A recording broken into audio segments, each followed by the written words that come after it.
और अब बात कोरोना की। नववर्ष आने में सिर्फ 2 दिन बाकी हैं। हर कोई नई तैयारियों के साथ नववर्ष का स्वागत करना चाहता है, लेकिन एक बार फिर नववर्ष की खुशियों के बीच में कोरोना की चौथी लहर की आशंका है। इसलिए देश के स्वास्थ्य विभाग ने चेतावनी जारी की है। उनके मुताबिक कोरोना को लेकर अगले 40 दिन बहुत भारी होने वाले हैं। एक बार फिर से कोरोना का तीव्र संक्रमण देश में फैल सकता है। आप उसे कोरोना की चौथी लहर का भी नाम दे सकते हैं। और ऐसी चेतावनी बेवजह नहीं है। इसके पीछे कोरोना संक्रमण के पिछले ट्रेंड्स हैं जो ये बता रहे हैं कि कोरोना पर अगर सावधान नहीं हुए तो वर्ष 2023 की जनवरी और फरवरी भारी पड़ सकती है। इसलिए हम आपको सचेत करना चाहते हैं।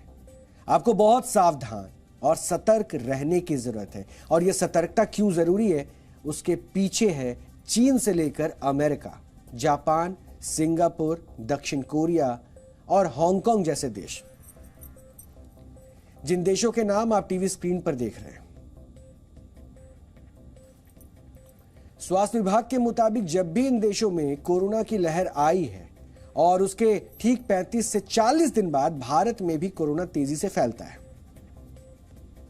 भारत अभी खतरे में तो नहीं है, लेकिन इसे खतरे के दिनों की शुरुआत जरूर कह सकते हैं। और सबसे बड़ा खतरा है दूसरे देशों से आने वाले यात्री। पिछले 2 दिनों में विदेश से आने वाले 6000 यात्रियों की रैंडम टेस्टिंग की गई है, जिनमें से 39 कोरोना से संक्रमित पाए गए हैं। इनसे अलग अगर सोचिए तो बहुत से यात्रियों की टेस्टिंग नहीं हुई है। उनमें से भी कितने कोरोना से संक्रमित होकर आए होंगे, उनकी अभी जानकारी नहीं है। वैसे विदेश से आए ऐसे लोगों के संपर्क में कई दूसरे लोग भी संक्रमित हो सकते हैं। ऐसे में यह आंकड़ा देखते ही देखते बहुत बड़ा हो सकता है। इन आंकड़ों को हल्के में नहीं लिया जा सकता है, क्योंकि इस समय कोरोना का नया वेरिएंट BF.7 एक्टिव है और जिससे संक्रमित व्यक्ति एक साथ 10 से 16 लोगों को संक्रमित कर सकता है। इसके अलावा विदेशी यात्रियों के जरिए अगर भारत में कोई नया वेरिएंट दाखिल हो गया तो उससे भी कोरोना की स्थिति गंभीर हो सकती है। इन्फेक्शन रेट है वो बहुत फास्ट है। इसको कहते हैं R0 फैक्टर, यानी उसको बोलते हैं रिप्रोडक्टिव फैक्टर। एक इंसान जब इन्फेक्ट होता है तो कितने लोगों को इन्फेक्ट कर सकता है, उसको R0 फैक्टर बोलते हैं। तो इस वायरस जो ये वेरिएंट में 10 to 18 लोगों को कर सकता है, जो कि बहुत ज़्यादा है। जो पुराना ओमिक्रॉन वेरिएंट था वो सिर्फ 5 से 6 लोगों को कर सकता था। तो तीसरी बात जो इस वायरस में इम्पॉर्टेंट है कि ये जिसको ऑलरेडी कोविड हो चुका है उसको भी ये री इन्फेक्ट कर सकता है, और जिसने वैक्सीनेशन ली है उसमें भी इन्फेक्शन हो सकता है। तो यानी री इन्फेक्ट कर सकता है और वैक्सीनेटेड लोगों को भी इन्फेक्ट कर सकता है। तो ये 3 चीज़ों की वजह से इसका खतरा बना हुआ है।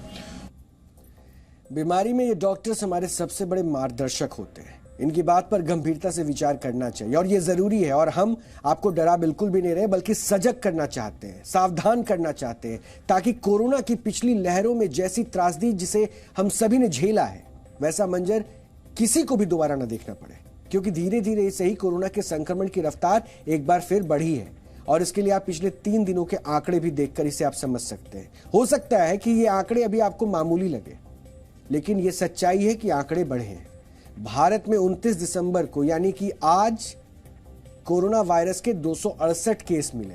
कल 28 दिसंबर था और कल कुल केस 188 थे, यानी एक ही दिन में 80 केस बढ़ गए।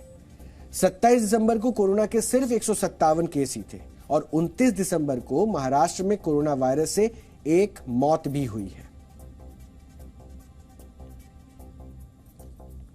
वैसे वर्ष 2020 में जब भारत में कोरोना ने दस्तक दी थी तो शुरुआत में संक्रमण की संख्या बहुत छोटी थी, लेकिन उसके बाद कुछ ही समय में देखते ही देखते कोरोना संक्रमण के लाखों केस दर्ज होते हैं और कोरोना ने पूरे देश को रुलाया। उसे शायद आप भी नहीं भूले होंगे, उसे कौन भूल सकता है। अब आपको उन ट्रेंड्स के बारे में बताते हैं जिनकी वजह से यह कहा जा रहा है कि अगले 40 दिन कोरोना से बहुत सावधान रहने की जरूरत है। ट्रेंड्स के अनुसार पूर्वी एशिया में कोरोना की लहर के करीब 35 से 40 दिन बाद भारत में भी कोरोना की लहर देखी गई है। आपको याद होगा, कोरोना की पहली लहर में पहला केस 30 जनवरी 2020 को केरल में मिला था और मार्च से कोरोना में तेजी शुरू हुई थी। उसका पीक सितंबर में आया था और इसी तरह दूसरी लहर में मार्च 2021 में कोरोना केस बढ़ने शुरू हुए थे, जो अप्रैल और मई में चरम पर पहुंच गए थे। उस समय कुछ ही दिनों तक एक दिन में 2500 से भी अधिक लोग अपनी जान गंवा रहे थे। इसी तरह तीसरी लहर 27 दिसंबर 2021 के आसपास शुरू हुई थी, जिसके बाद 21 जनवरी को सिर्फ एक दिन में 3,47,000 कोरोना केस रिपोर्ट हुए थे और तीसरी लहर में 50 लाख लोग संक्रमित हुए और 10,000 से ज्यादा लोगों की जान चली गई थी। यानी हर बार कोरोना 35 से 40 दिन में ज्यादा तेजी से बढ़ा है और इस बार उस समय से भी पहले ही दूसरे देशों में कोरोना की तेज लहरें आ चुकी थी। इसलिए सावधान होने की जरूरत है, क्योंकि एक बार फिर चीन से लेकर दुनिया के दूसरे हिस्सों में कोरोना तेजी से फैल रहा है और नए वेरिएंट की संक्रमण दर भी पहले से कई गुना अधिक है। ऐसे में भारत में स्थिति सामान्य रहे, इसके लिए स्वास्थ्य मंत्रालय ने कोरोना पर अगले 40 दिनों तक सतर्क रहने की सलाह दी है। राहत की बात अभी यह है कि भारत में कोरोना के एक्टिव मरीजों की संख्या 3,552 है, जो महज 0.1% है, जबकि कोरोना से ठीक होने वालों की दर यानी रिकवरी रेट 98.8% है। रोजाना का पॉजिटिविटी रेट केवल 0.11% है और साप्ताहिक पॉजिटिविटी रेट 0.17% है।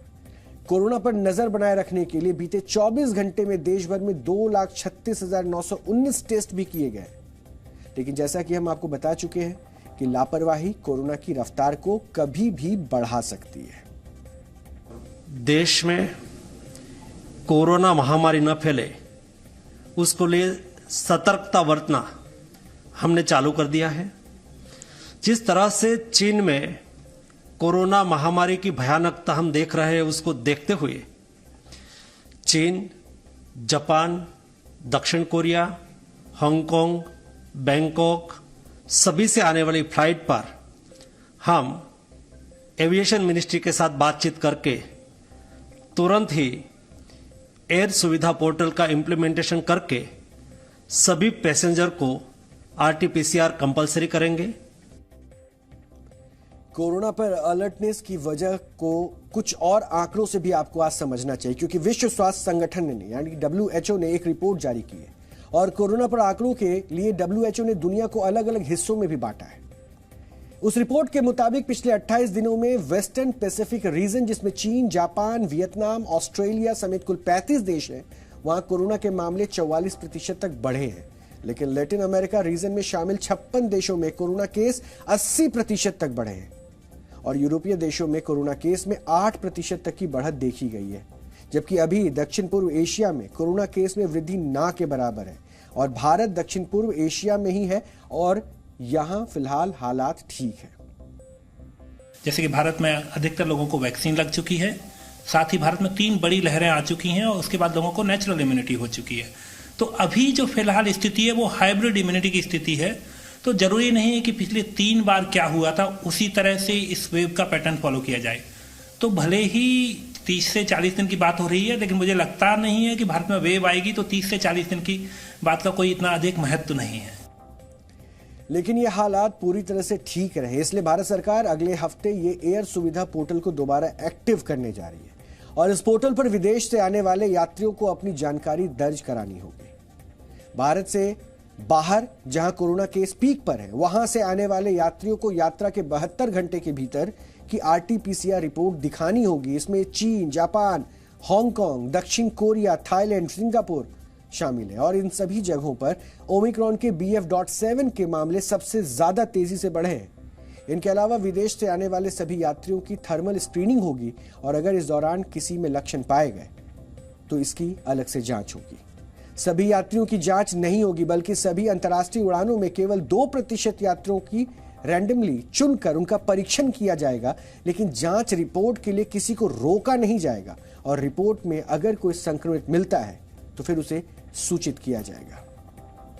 एयरपोर्ट को लेकर हम लोगों ने ऑलरेडी नीति क्रियान्वयन कर ली है।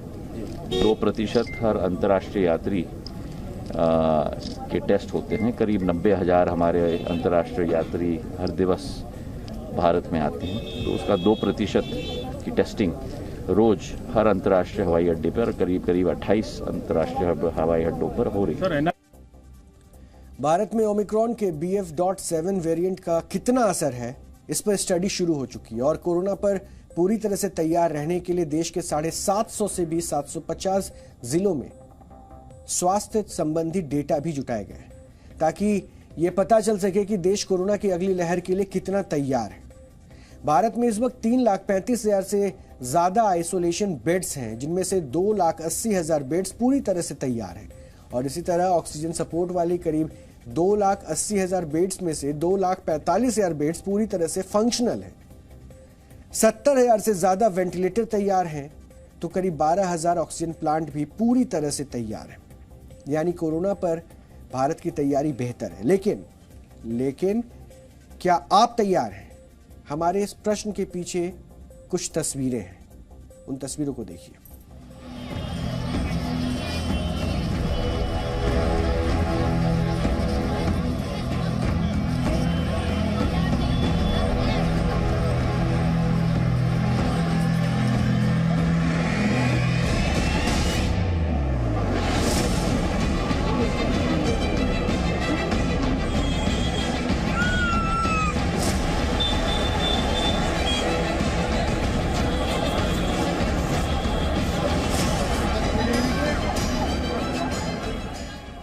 ये सवाल हमने क्यों पूछा कि कितनी तैयारी है, ये वीडियो देखकर आप समझ गए होंगे। हर तरफ भीड़ है, कोई चिंता नहीं है, मास्क गायब है। हम मानते हैं कि नए वर्ष का आगमन शानदार होना चाहिए, लेकिन उसमें इस तरह की लापरवाही कोरोना को भड़का सकती है, क्योंकि कोरोना जाति धर्म ऊंच नीच छोटा बड़ा कुछ नहीं देखता। इसलिए आप सभी ये हमारी अपील मानिए कि सार्वजनिक जगहों पर जाएं तो मास्क लगा कर जाएं, जितना हो सके 2 गज की दूरी का पालन करें, भीड़ से बचें, सैनिटाइजर का इस्तेमाल करें और पहले की तरह फिर से हाथ धोने की आदत पर अमल कर ले। अगर आप भूल गए तो, अगर वैक्सीन नहीं ली है तो जरूर से लगवा लें। इन्हीं सुरक्षा चक्र वाली सावधानियों की तरह ही उनका इस्तेमाल करके हमने और आपने मिलकर कोरोना को कमजोर किया था। सावधान रहिए, सतर्क रहिए, सजग रहिए, बस हम यही चाहते हैं। इसलिए हमने बार बार दुनिया में फैल रहे इस कोरोना के बारे में आपको अपडेट दिया और साथ ही साथ आपको आगाह किया कि भारत में किस तरह की चुनौती बन सकती है और उस चुनौती से अगर जीतना है तो आपको मिलकर, हम सबको मिलकर इसे हराना होगा।